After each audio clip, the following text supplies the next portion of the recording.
Rail मुख्यालय द्वारा उत्तर प्रदेश में किए जा रहे विकास कार्यों को लेकर और तेजी के निर्देश दिए गए हैं। साथ ही यात्री सुविधाओं को लेकर भी कोई कमी नहीं छोड़ी जाए, इसके लिए हर संभव प्रयास किए जा रहे हैं। मुरादाबाद रेलवे डिवीजन में हो रहे विकास कार्यों को देखने के लिए शुक्रवार देर रात उत्तर रेलवे के महाप्रबंधक शोभन चौधरी अपनी स्पेशल ट्रेन से मुरादाबाद पहुंचे, जहां मुरादाबाद रेलवे डिवीजन के मंडल रेल प्रबंधक राजकुमार सिंह के साथ ही अन्य अधिकारियों ने स्वागत किया। रात्रि विश्राम करने के बाद महाप्रबंधक अपने स्पेशल ट्रेन से रोज रेलवे स्टेशन शाहजहांपुर, बरेली, चंदौसी का विंडो निरीक्षण करने के साथ रेलवे स्टेशन का निरीक्षण भी किया और कमियां पाए जाने पर मौजूद मुरादाबाद रेलवे डिवीजन के अधिकारियों को निर्देश दिए। इस दौरान मुरादाबाद रेलवे डिवीजन में किए जा रहे कार्यों को मंडल रेल प्रबंधक राजकुमार सिंह द्वारा उत्तर रेलवे के महाप्रबंधक को जानकारी दी गई। शनिवार को सुबह से ही अपने निरीक्षक को संपन्न कराने के बाद मुरादाबाद रेलवे स्टेशन पर पहुंचे महाप्रबंधक ने स्टेशन पर किए गए कार्यों को भी देखा और कुछ निर्देश दिए। उत्तर रेलवे के महाप्रबंधक ने सिटी चैनल से बात करते हुए कहा कि मुरादाबाद डिवीजन के कुछ स्टेशंस का आज निरीक्षण किया गया है, साथ ही कुछ कमियां हैं, उनके सुधार के लिए निर्देश दिए गए। एक सवाल के जवाब में महाप्रबंधक ने कहा कि जो रेलवे के आवास खाली पड़े हैं या फिर क्षतिग्रस्त हो गए हैं, उन आवासों को दोबारा बनाने की योजना तैयार की गई है। साथ ही खाली पड़ी जमीनों पर भी कुछ अच्छा करने की योजना बनाई गई।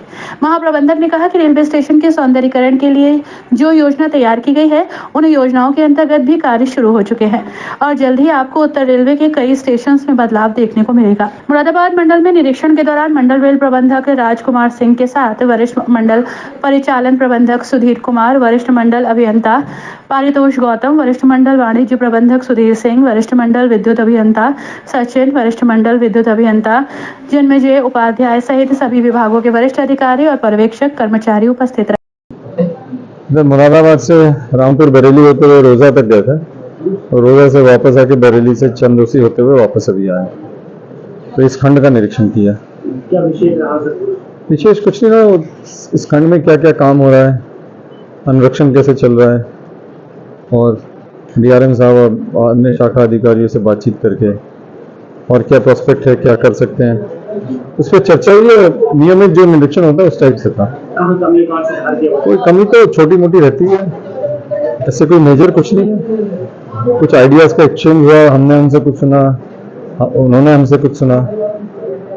मकसद यही था कि हम लोग की एफिशिएंसी अच्छी रहे, अच्छे से कार्य हो, संरक्षा सुरक्षा पे ध्यान दिया जाए, यही मकसद था।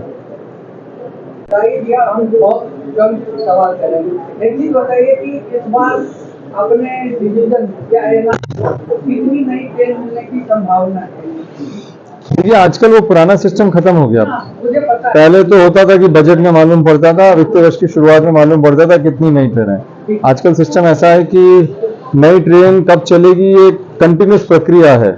जहां भी डिमांड होती है, जहां कुछ रिक्वायरमेंट होती है, उस हिसाब से तत्काल उसकी घोषणा होती है, ट्रेन चालू होती है। तो इसलिए ये बैठ के कि इस साल कितनी ट्रेन मिलेगी ये बताया नहीं जा सकता। नहीं, प्रस्तावित तो वो देखिए क्षणिक में होता है या रिक्वायरमेंट के हिसाब से होता है। रिक्वायरमेंट के हिसाब से होता है कि कभी कोई नया ट्रैफिक आ गया, कोई रिक्वायरमेंट आ गई।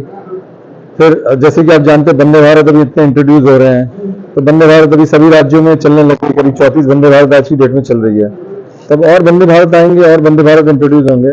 पर ये बैठ के कहना कि कहां से कहां तक चलेगी और कब से चलेगी ये ठीक नहीं होगा, अभी मालूम भी नहीं है। दूसरी एक सबसे बड़ी चीज हम लोगों की डिवीजन मुरादाबाद हालांकि ये जवाब जो होगा वो मैं समझ रहा हूँ। इस डिवीजन में ट्रेन पहुँचते टाइम ट्रेन मुरादाबाद पहुँचते या सहारनपुर पहुँचते 2-3 घंटे लेट हो जाते हैं। क्या उसकी डिवीजन समझ आता समाधान क्या? नहीं, ये सभी ट्रेन की बात करें कि कोई स्पेसिफिक ट्रेन होता है या दिन के समय रात के समय कुछ ऐसा है? मतलब जब भी देखता हूँ अभी कुछ ट्रेनों को जब कैंसिल है बनारस के कारण से छोड़ के, कभी भी किसी भी समय आप देखिए लखनऊ आलमनगर का बुकिंग हुई, मुरादाबाद या सहारनपुर का पहुंच, ये तो सभी ट्रेनों का तो ट्रेन। खाली मैं आपको बता देना चाहूंगा कि भारतीय रेलवे में पूरे रेल का जो नेटवर्क है उसमें ये जो खंड है सहारनपुर, मुरादाबाद, लखनऊ, ये सबसे बहुत बिजी कंजेस्टेड खंड है। और खास करके यहाँ रात के समय पे मेल एक्सप्रेस ट्रेन बहुत है। स्वाभाविक भी है ना कि दिल्ली से रात को छूटती है, सुबह सुबह पहुंचती है, तो सब गाड़ियां यहीं से निकलती है, उसी समय निकलती है। अच्छा, इस सेक्शन में जो उत्तर भारत को कोयला जाता है, जो पूर्वी भारत साइड से आता है, वो भी इसी सेक्शन से जाता है। तो ये सेक्शन पे भी लोड बहुत ज्यादा है। बट पिछले कुछ सालों में काफी इनपुट दिया गया है, जैसे कि 10 साल के अंदर, पिछले 10 साल में इलेक्ट्रिफिकेशन हुआ, फिर सेक्शन की कैपेसिटी बढ़ाने के लिए IBS हुए हैं, अभी कुछ और सेकंड डिस्टेंट लगेंगे, तो इंप्रूवमेंट्स होते जा रहा है और गाड़ियां भी बढ़ती जा रही है, देश की आबादी भी बढ़ती जा रही है। प्लस अभी जब DFC भी पूरा कमीशन हो जाएगा तो कुछ लोग वहां चले जाएगा, तो थिंग्स विल इंप्रूव। प्लस इतने इनपुट हम लोग दे रहे हैं, लेवल क्रॉसिंग गेट्स बंद कर रहे हैं, ROBs बन रहे हैं, तो उसमें इंप्रूवमेंट होगा।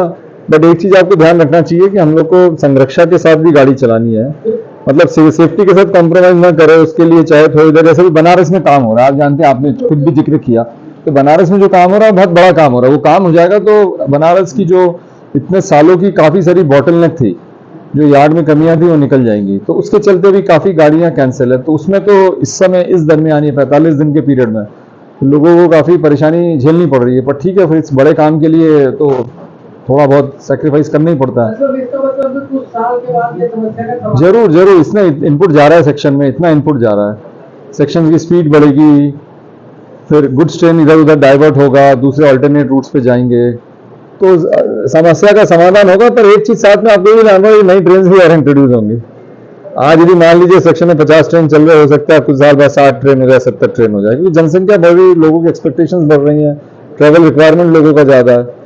तो ये तो एक मतलब check and balance type system है। अच्छा सर, ये जो आज का आपका इंस्ट्रक्शन था 2000 से अभी तक, आपने एक ही रेलखंड को चुना, कोई विशेष कारण या नहीं, कोई विशेष कारण नहीं। मैं आने के बाद ये खंड मेरा देखना नहीं हुआ था।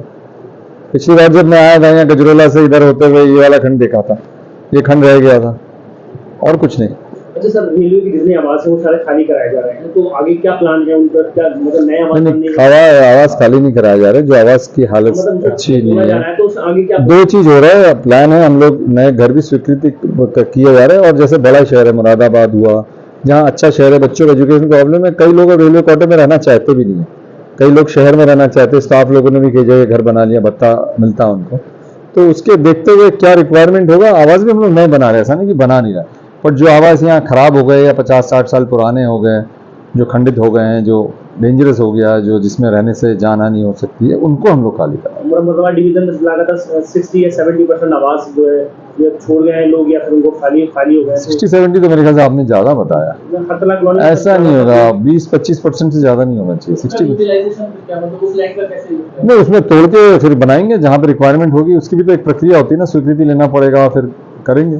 तो कई जगह बन भी रहे, प्लस कई जगह स्टेशन डेवलपमेंट के चक्कर में स्टेशन के साथ में कॉलोनी घर आ रहे हैं, उनको भी तोड़ के उनको तो सबसे पहले शिफ्ट किया जा रहा है। सर कुछ जगह ऐसा भी है कि जो जहाँ ज्यादा लैंड है उसके लिए कुछ मल्टीप्लेक्स टाइप का कुछ प्लान किया जा रहा है। उसकी भी कोई प्लान है, किया जाएगा कुछ उसमें। आपने बॉर्डर की बात की है, तो बड़ी रोजाना उसका करना बहुत अरसे से है, उसका क्या हो रहा है ये बात है। सर ये अपने आगे उनका क्या उसमें चल रहा है? अमृत भारत में शायद इस मंडल में 14 स्टेशन है मेरे ख्याल से, 14 या 15 ऐसी कुछ। तो आपने देखा है अभी जब 6 या 7 अगस्त को प्रधानमंत्री जी ने इसका सबका शिलान्यास किया था, सब जगह अब काम शुरू हो गया। मैं भी 3-4 जगह देख के आया, काम शुरू हो गया जमीनी तौर पर।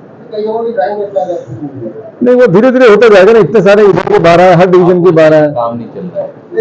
तो काम चालू है, काम चल रहा है, नक्शा भी धीरे धीरे अप्रूव हो रहा है। तो एक प्रक्रिया है उसमें करने, और आशा है हम लोग का ये है कि अगले 8-10 महीने में इसका एक रूप में आ जाएगा, जिस रूप में हम स्टेशन को देखना चाहते हैं। मस्जिद रोड का तो थर्ड लाइन का कोई सैंक्शन है क्या? प्रस्ताव तो नहीं है। हाँ, मतलब हाँ, ऑटोमेटिक होगा भी, तो ऑटोमेटिक करके सेक्शन कैपेसिटी बढ़ाती है। देखिए थर्ड लाइन फोर्थ लाइन बनाना टाइम लगता है, वो भी बनेगा, लैंड एक्विजिशन होता है, नया लगता है, उसमें काफी समय का काम है। उसके पहले भी हम उसको ऑटोमेटिक कर दे तो हमारी सेक्शन कैपेसिटी बढ़ जाएगी।